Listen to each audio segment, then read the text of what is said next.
Olá, bem-vindo ao ExpertCast. Eu sou Gustavo Meireles, vice-presidente médico da ASHA e fundador da Comunidade de Inovação em Saúde. É um prazer tê-lo aqui conosco para mais um episódio do nosso podcast. A cada episódio, recebo os principais especialistas em inovação em saúde no Brasil e no mundo para discutirmos novos diagnósticos e tratamentos, tendências em saúde, inteligência artificial, entre vários outros temas. Desta forma, conseguimos nos manter informados e atualizados sobre tudo que vem de novo em novas tecnologias no setor. Hoje eu tenho o prazer de receber aqui novamente o Lácio Koivisto, cofundador da ProntMed. Tem uma ótima newsletter sobre longevidade. A gente vai deixar também depois aqui o link na nossa descrição do podcast. E a Natália Cominali, que é uma jornalista especializada em saúde, fundadora da Futuro em Saúde, que é uma startup conectada ali à inovação em saúde, tudo que tem de novas tecnologias, tendências no setor de saúde no Brasil e no mundo. Tivemos uma excelente conversa na primeira metade do episódio, já aprendi bastante aqui com o Lácio e com a Natália. Muito obrigado por estarem aqui novamente. A gente vai continuar o papo, nós falamos muito na primeira metade sobre longevidade e até mesmo as mudanças, né, que a sociedade vai precisar incorporar, as operadoras. Como é que vai ficar esse paciente, o Lácio citou aqui, né, vivendo mais, melhor e o wealth span, né, que não só na riqueza, mas do paciente poder ter acesso também a tudo que vem de bom junto com o viver mais é melhor.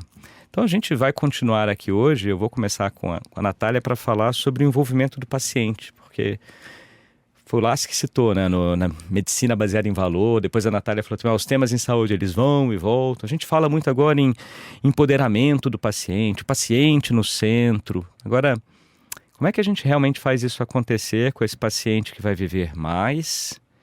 Como que ele deveria e poderia se envolver de uma forma melhor no seu autocuidado? Como é que a gente estimula essa cultura do paciente estar à frente e poder, como disse o Lácio, também se sentir mais bem cuidado?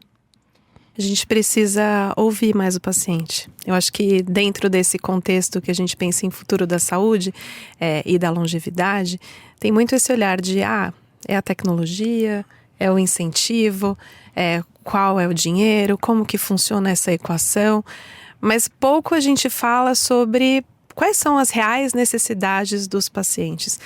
E eu tenho ouvido muito isso dentro de alguns eventos e algumas entrevistas que eu faço, que quem desenvolve hoje os aplicativos que vão transformar essa saúde, que vão ajudar essa tecnologia, precisa ter conselhos de pacientes fazendo parte do desenvolvimento da tecnologia. E eu acho isso um tema curioso, porque para mim era óbvio que isso já acontecia, mas não necessariamente.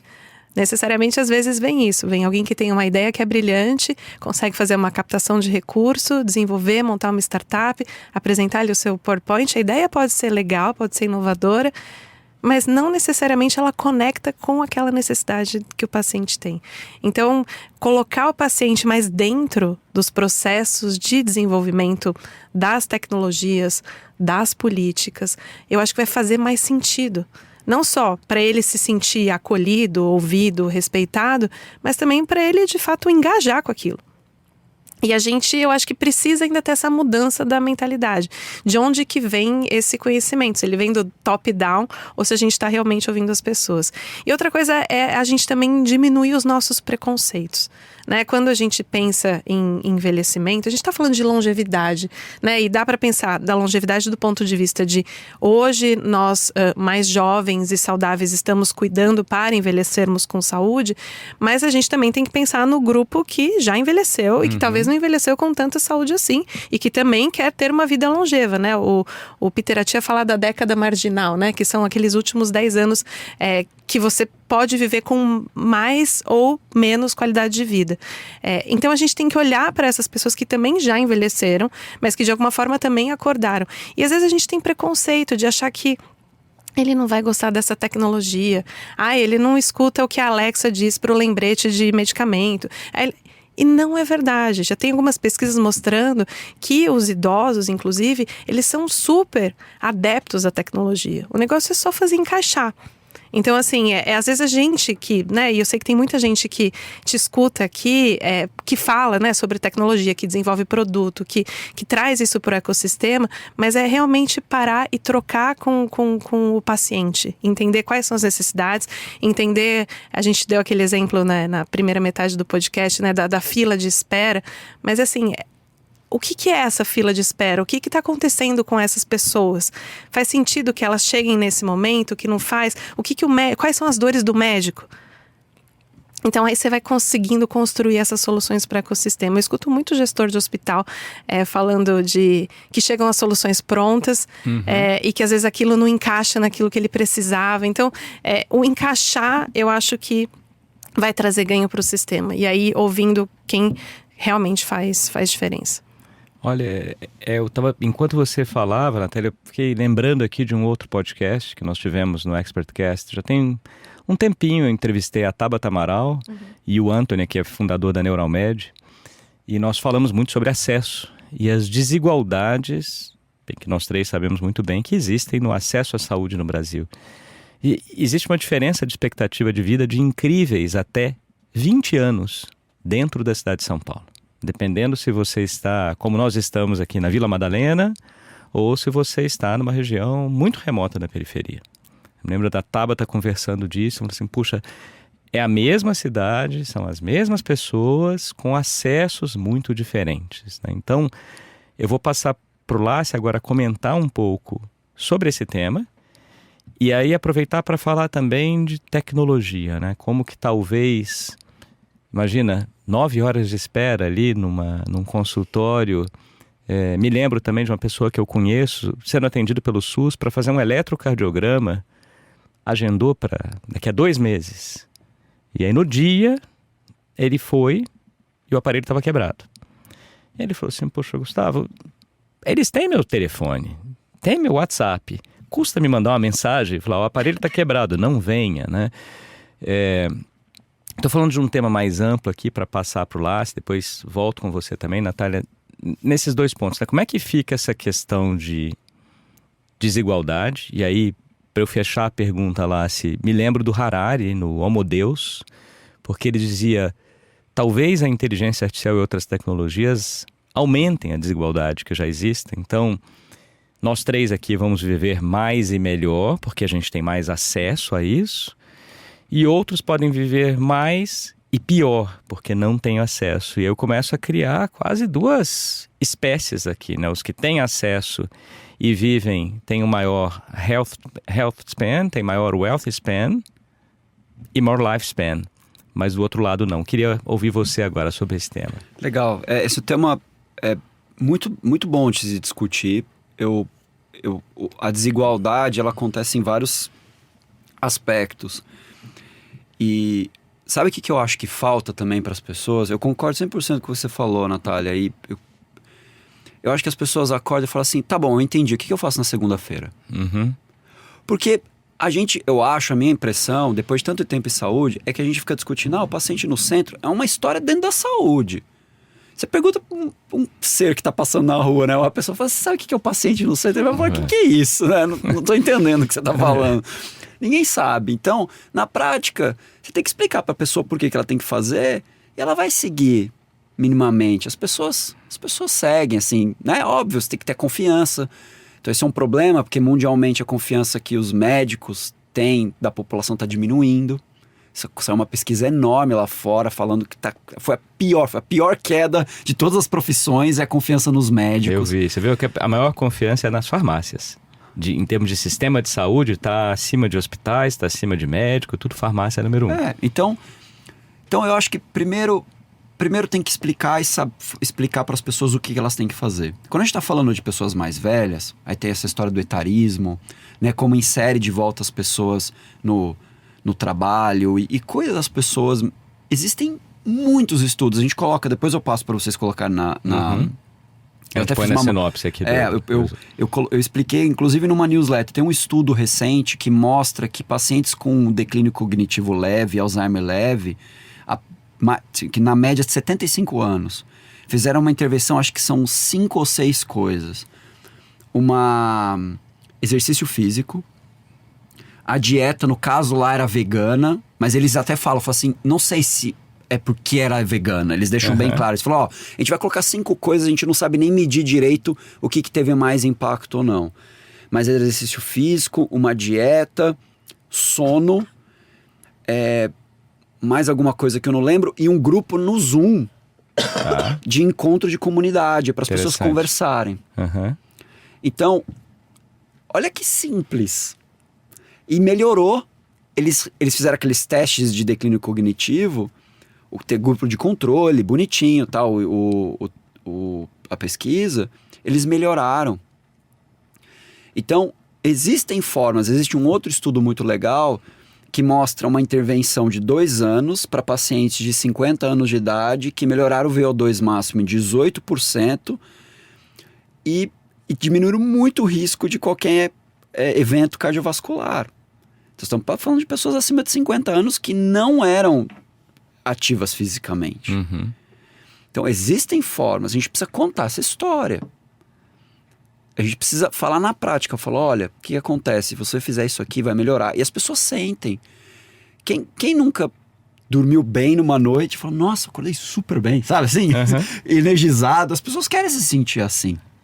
Então, eu vejo que essa necessidade e o papel do indivíduo passa também por explicar na prática o que eles têm que fazer, né? Então, tem um botar o pé no chão e eu acho que conversar com os pacientes, que é o que você está falando. É meio óbvio, né? Porque você lê o design, você vai estudar design, a primeira coisa que você aprende é que você precisa conversar com quem vai usar. Senão você não vai fazer design de nada. Como é que você vai fazer o design? Lembrando da sua época de prontuário médico, né? A maioria foi feita sem perguntar para médico. Será que ele vai querer usar aquilo? Exato. Não tinha isso. A primeira coisa que você faz. Tem que entender para quem está criando um serviço. Eu concordo 100%. E aí, eu olhando para a inteligência artificial, eu humildemente, tá? Muito humilde, eu discordo do Harari, tá? Eu não acho que vai gerar mais desigualdade, tá? Gostei do humildemente. Humildemente mesmo. Mas é controversa a sua posição dele, né? O Harari ficou muito firme, virou uma figura controversa em relação a isso, né? Porque tem posições muito firmes. Não vou chamar que seja anti-inteligência artificial, mas ele é um grande pessimista, né? Isso. Só voltando um passo atrás que eu esqueci de comentar, existem outras desigualdades que são menos vistas, mas existe uma desigualdade em relação ao homem e mulher para pesquisa. Eu soltei recentemente, porque saiu pelo Fórum Mundial da Saúde, Fórum Econômico Mundial de Saúde, da Saúde, Fórum Econômico Mundial, desculpa. Ele um artigo mostrando as principais doenças que acometem mulheres e o investimento. Então mostraram inclusive uma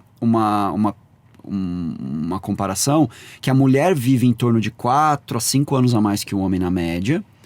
Mas se você fizer a comparação de health span entre os dois, a mulher vive 25% pior do que um homem. Olha só. Por quê?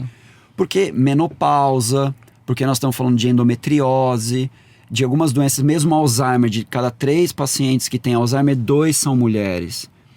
Então, estamos falando só a diferença entre estudos de doenças que acometem um sexo ou outro. Fora, muitas vezes, jornada dupla ou tripla de trabalho, né? Trabalha, chega de homem em e mulher. casa, aí vai trabalhar de novo. Lá no Health, eu fui acho que em 2022, eles estavam falando, inclusive, das pesquisas de etnias diferentes. Porque lá é o homem branco nos Estados Unidos, ou pesquisa. Não, mas tem os asiáticos, né? Tem os latinos, tem outras pessoas que têm origens diferentes. Então, a gente precisa fazer pesquisas que sejam mais abrangentes para as intervenções, etc. Então, tem uma questão de desigualdade que está relacionado a isso também. Mas pensando em tecnologia, né, que eu humildemente eu não concordo, né, com o Harari, é que eu acho o seguinte: a tecnologia, ela, do mesmo jeito que o carro, podia falar, nossa, o carro, quem vai ter dinheiro então vai ter uma desigualdade maior. Exato. Porque o carro, ele é só para rico. Não, a tecnologia vai baratear. E tem muitas coisas, as entregas, a logística hoje no mundo, eles é baseado em veículos automotores, etc. Então, a inteligência artificial, ela não é simplesmente o chat GPT. que eu entro lá e as pessoas, pô, não sabe nem ler, como é que ela vai acessar? Não é isso. Vou dar um exemplo prático, que ainda está muito na ponta da ciência, ainda está muito longe de virar consumo. Existem agora relógios que medem idade biológica, que chamam os aging clocks. Que é, uma coisa é, você tem, sei lá, 50 anos, quanto é de sua idade biológica? Está mais ou menos? O primeiro relógio foi um criado em 2013, que ele media alterações epigenéticas, metilação de DNA, e aí ele colocava um algoritmo de machine learning para comparar os dados com o que você deveria ter, baseado em alguém que tivesse 50 anos mesmo, e fazer essa comparação. Chama Horvath, o cara que lançou isso. Só que o mundo mudou desde 2013 em relação à inteligência artificial. Então hoje eles já estão conseguindo fazer medições epigenéticas por órgão, via sangue. Honestamente, eu ainda estou na ciência lá entendendo como que eles conseguem fazer isso, tá? Porque eu tenho algumas dúvidas que eu ainda não sanei. Mas tem gente séria falando que é possível. Tem erros ainda, eles ainda estão tentando ajustar algumas coisas. Mas a inteligência artificial, ela está ajudando a você medir melhor. O futuro da medição, porque no fundo um laboratório de exame, ele é uma empresa que mede coisas. No fundo é isso. Isso aqui mede coisas. O monitor contínuo de glicose mede coisas. Já saiu um de potássio agora que estão fazendo. Aí tem um outro que eles estão fazendo de lactato. Lactato para saúde metabólica é para câncer ainda, que é o Warburg Effect, que a célula começa a consumir energia de uma forma diferente quando está no câncer. Então tem todo aquele estudo que está sendo feito. Vai mudar. A tecnologia vai permitir você ter um aparelho que vai medir você o tempo todo. O Oura Ring está fazendo isso. E isso a inteligência artificial vai permitir.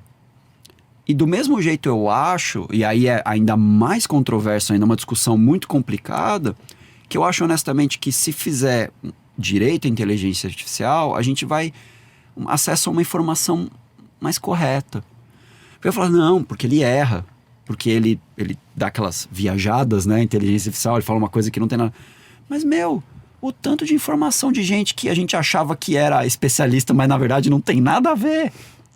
Então, na política isso aconteceu, gente que não tem menor condição de falar de política, influenciando milhões de pessoas porque está dando uma opinião política. Então a gente viu isso em vários setores. Eu acho que a inteligência artificial tem o poder de ter menos erro, de ter menos viés. Tem viés, óbvio que tem, né? Podemos ser aqui não olhar para a realidade, né? A gente precisa ver que de fato tem viés, a gente tem vários estudos que mostram isso. Mas eu acho que a inteligência artificial ela vai permitir a gente criar novas coisas. Eu não concordo com ele, tá? Não, também acho que é ótimo e eu fico...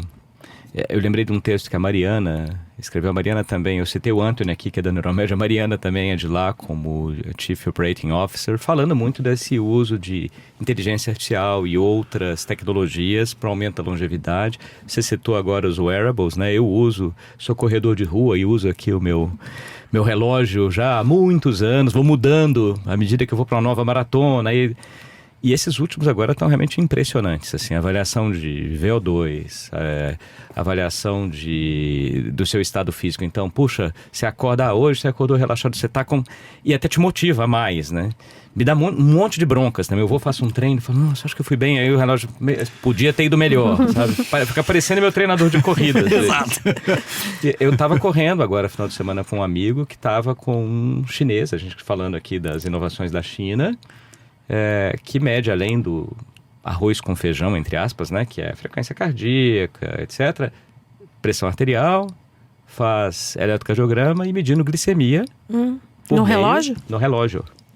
Nossa. É óbvio, como lá se diz, que ainda está ali, não está certeiro, mas pensa, não está agora, daqui a pouco.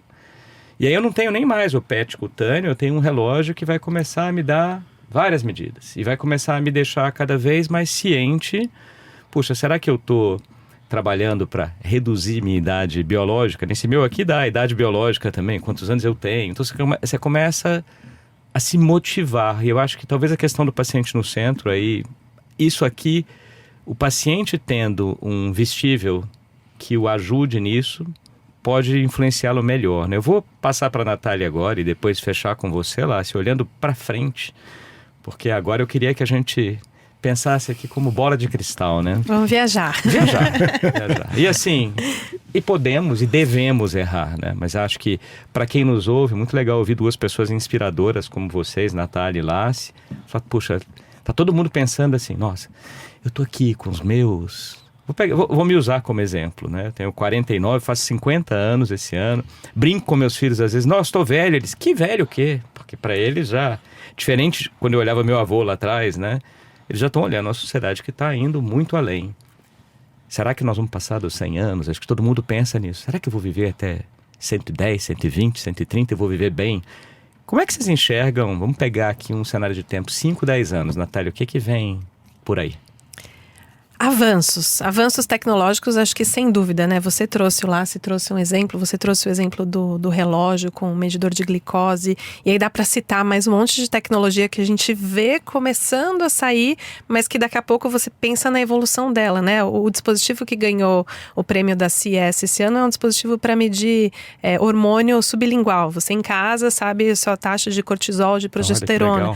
Então, assim, isso para mulheres faz diferença. Então, assim, você começa a entender e conhecer mais sobre a própria saúde. Então, eu acho que a tecnologia, ela vai evoluir com uma velocidade que a gente não consegue nem imaginar exatamente para onde que a gente vai. Assim, é claro que eu tive agora no SXSW, você vê a Amy Webb fazendo todas as suas projeções futuristas, pensando em como que a gente vai se conectar, né? Os wearables não vão ser mais do nosso corpo, vão ser nas nossas células.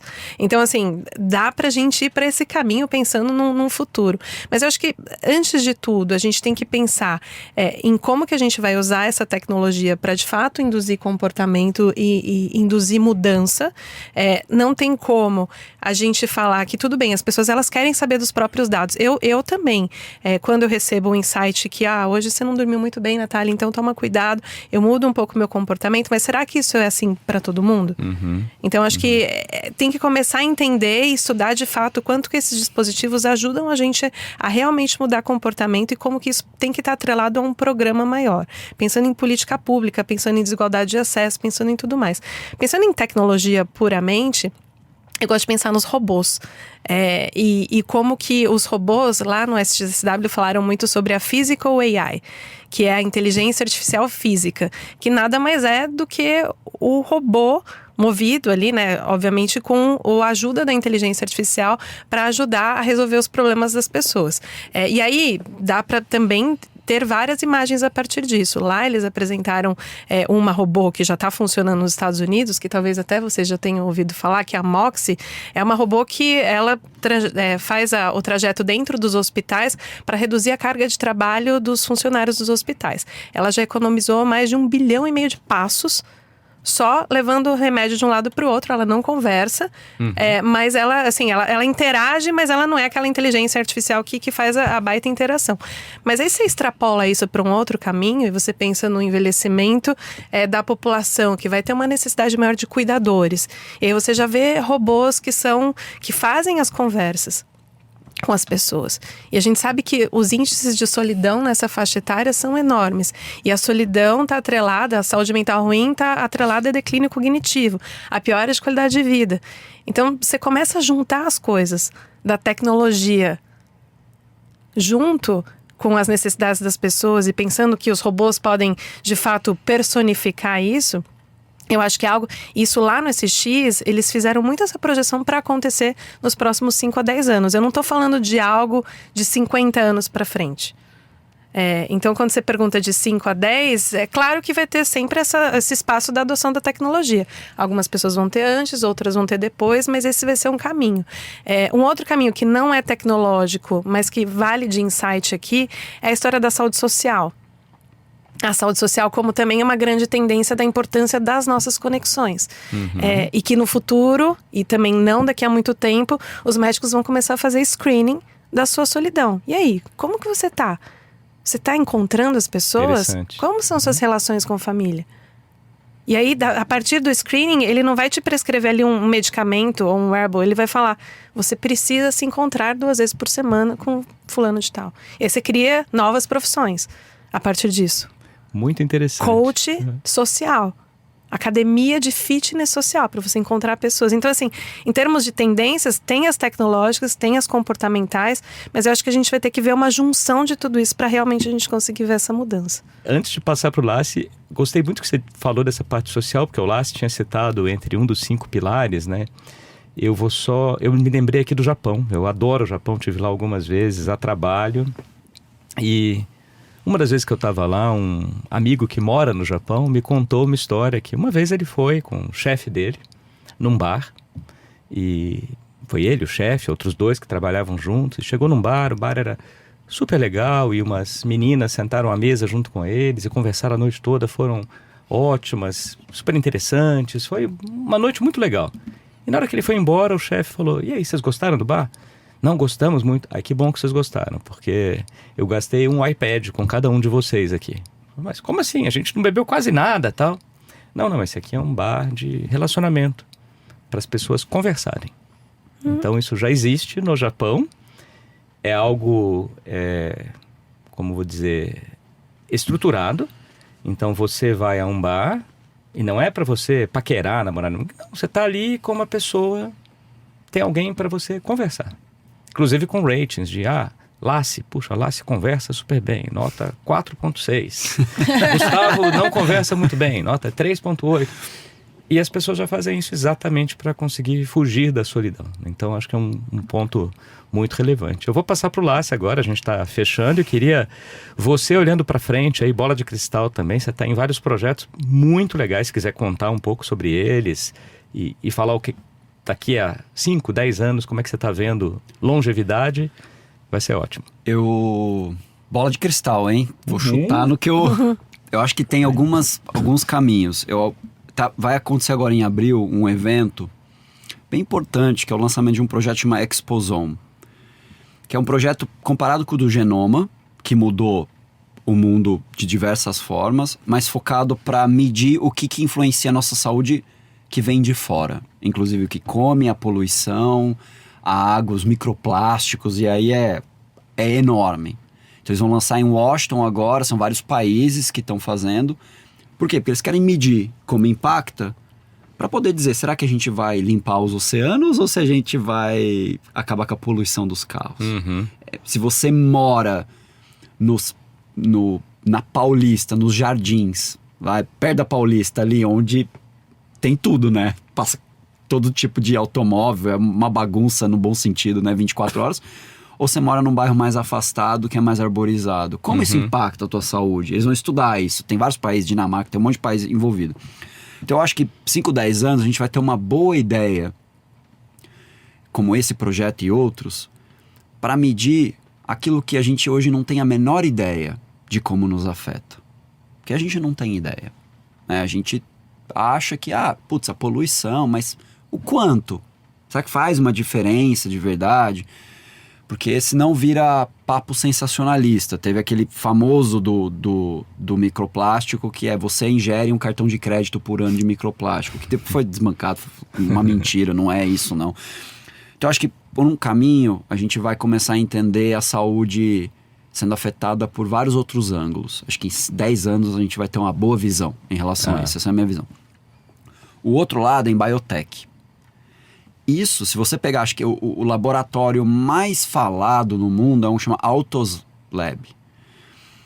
Eles tem uns Nobels lá, é uma turma da academia high, controverso, porque algumas pessoas falam assim, o que você quer? Você quer fazer a pessoa viver 200 anos? É isso, mas nem é possível, vocês que são Nobel. E aí o presidente, ele não é isso. Aí ele foi uma vez entrevistado, aí ele falou... O objetivo do Autos Lab é fazer todo mundo morrer jovem depois de muito tempo. Legal. Gostei. Bom slogan. Tá, então eu achei muito legal. Eu acho que tem muita coisa. Eu conheci, por exemplo, uma israelense que está na 4ª biotech dela, está fazendo agora transplante de mitocôndria. Então, a gente está vendo muita coisa. Eu conheço um povo aqui, né, no Brasil que tem biotech, está mexendo no microbioma. Então, tem muita coisa que vai acontecer, eu tenho certeza. Eles estão fazendo reprogramação epigenética, tem bons assuntos aí para acontecer.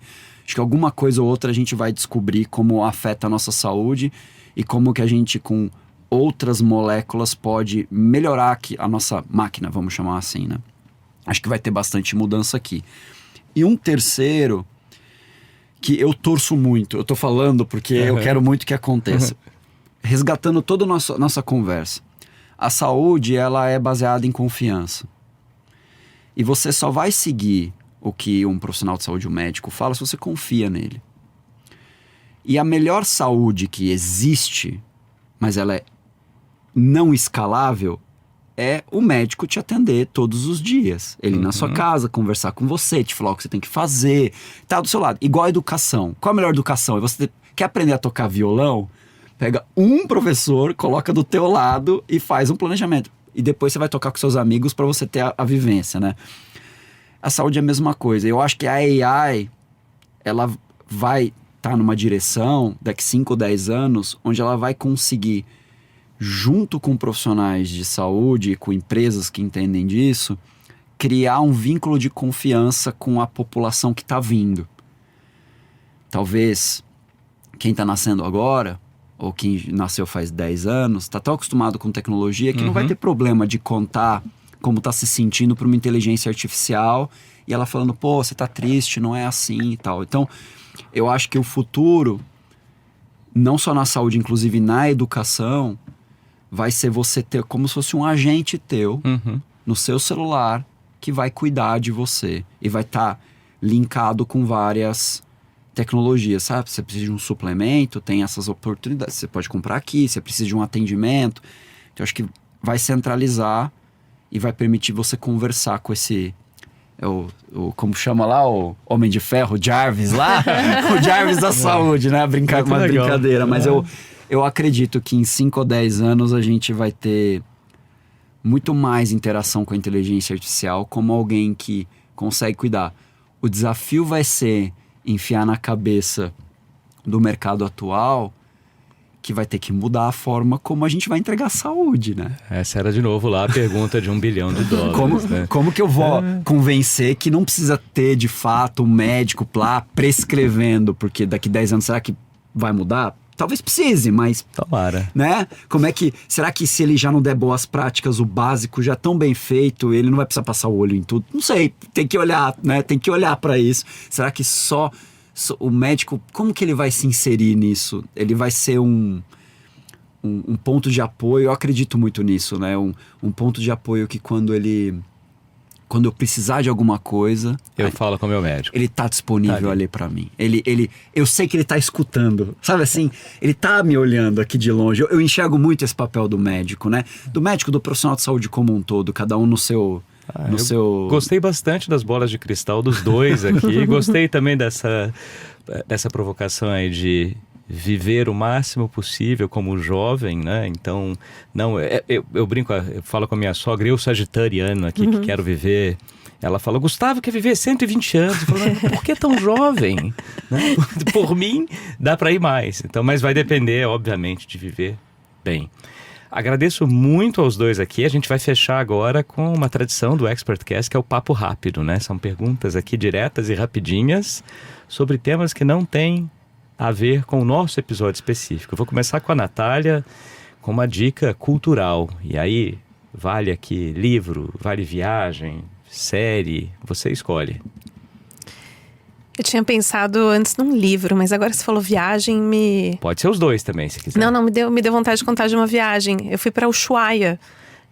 É uma viagem muito gostosa, muito diferente, assim. Eu acho que você olha para o mundo a partir deles. Lá é conhecido, né, como a viagem do fim do mundo. Então, assim, você passeia com os pinguins, você vê as paisagens. Eu fui no verão, eu acho que é uma viagem diferente, assim, pra gente pensar na vida, pra ter contato com a natureza. Fui com criança ainda, minha filha pequena. Então, você apresenta uma... Boa dica, boa dica. Em vez de ir pra Disney, sabe? Eu acho que é uma dica boa. Isso, eu fui no inverno, passei um frio... Então... descomunal, que a gente tinha ido esquiar, e aí, puxa, eu me lembro que a gente subia no teleférico e descia o mais rápido possível, porque era um frio descomunal, super interessante a região. Eu fui no verão, então eu não tenho essa experiência, quero voltar lá no inverno. Quero voltar no verão também, obrigado pela dica. Muito bom. Aí eu vou passar pro Lácia agora também, uma dica cultural. Bem, já que nós estamos falando de longevidade, eu vou deixar a dica do de uma série que tá no Disney, que é do Chris Hemsworth, que é o Thor, né? Tá. O ator que faz o Thor. Ele, acho que são 5 ou 6 episódios dele passando por temas sobre a longevidade, com profissionais de saúde, com médico, aí com gente, com esportistas. É muito legal. Eu não vou dar spoiler, mas o último episódio é de mexer um pouco... Como chama, Lácio? Chama Limitless. Limitless, tá? A gente vai deixar também Sem na limites, sinopse. né? Tem Sem Limites e Limitless, você pode buscar. Deve ter uns 3, 4 anos. Bom. Ele é muito legal. Disney Channel, Limitless ou Sem Limites. Sem limites. E a gente, obviamente, vai deixar aqui o livro, né, do Peter Thiel, o Outlive. E vocês falaram bastante também do Sinclair. A gente deixa... Tem o Lifespan. Eu tô lendo o Good Energy, tá, que é um outro, né? Tem vários aí então, pra... Tem algumas dicas aqui para deixar. Eu vou voltar para a Natália agora para uma pergunta. Ela, como entrevistadora de podcast, já entrevistou muita gente bacana e interessante. Quem que você gostaria de entrevistar no seu podcast? Tem uma pessoa, quer dizer, tem muitas pessoas que estão na minha lista, mas tem uma pessoa que eu ainda não entrevistei, que eu gostaria muito, que é o Drauzio Varela. Eu acho que ele é uma grande referência de saúde, de comunicação em saúde, ajudou a mudar a forma como a sociedade vê saúde, foi pioneiro, enfrentou vários preconceitos que a gente sabe que acontecia no mundo da medicina, e eu acho que ele é uma grande referência, inclusive de longevidade. Então, vou falar do Drauzio Muito bem Varela. lembrado, concordo, também está na minha lista. Eu posso dizer que... Vamos fazer juntos. Por que não? Por que não? Eu já fui entrevistado pelo Drauzio. Eu já tive em eventos com ele, mas num podcast não. Eu fui entrevistado no podcast dele. Que legal. Sobre dispositivos vestíveis. Então, quem sabe a gente não convence o Drauzio a fazer um sobre longevidade. Eu tive no lançamento do livro do Alexandre Kalash, do livro, não, desculpa, da série. Sei. E o Drauzio, junto com a Mariana, filha dele, que estavam fazendo um bate-papo que foi imperdível. Então, tá na minha lista também, Boa. Natália, gostei. E você, Lás, quem que você entrevistaria? Putz, olha... Tem uma lista dos não vivos, né? Pode ser. Eu parei com ela ali. Porque tem vários, assim. Nossa, eu tenho... Putz, essa, nem vou deixar de lado os não vivos, porque tem uma lista de grandes nomes, né? Que são incríveis e mudaram o mundo, que eu acho que é... Em breve, com a inteligência artificial, a gente entrevista eles. Com a holografia junto. Será? Vamos ver, né?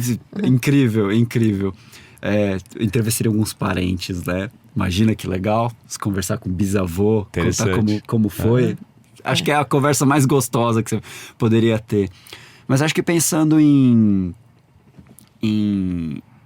pessoas que eu admiro, eu venho do mundo do esporte, né? Então, esporte faz parte da minha vida. Entre os esportes que eu faço, natação é um que eu amo. Então, eu entrevistaria o Michael Phelps, porque para mim ele é incrível. E eu entrevistaria do tênis a Serena Williams. Então, né? Então eu teria esses... Eu gosto muito... Eu vim do tênis também, então eu gostaria muito de ouvir a história dela, né? Tem o filme, né? Então acho que tem muita coisa para aprender aí. Vou voltar para a Natália agora. A gente fala bastante de saúde aqui. O que você faz para cuidar da própria saúde? É um desafio, né? Assim, a gente que fala de saúde, entrevista pessoas sobre saúde, sabe a importância de cuidar da saúde, tem que sempre equilibrar a agenda corrida com a vida e o cuidado da saúde, assim. Eu tento muito me preservar, assim. Então, eu tenho os meus momentos familiares, eu cuido muito da minha agenda para ela não lotar a ponto que eu não consiga dormir o suficiente. Então, eu cuido do meu tempo de sono.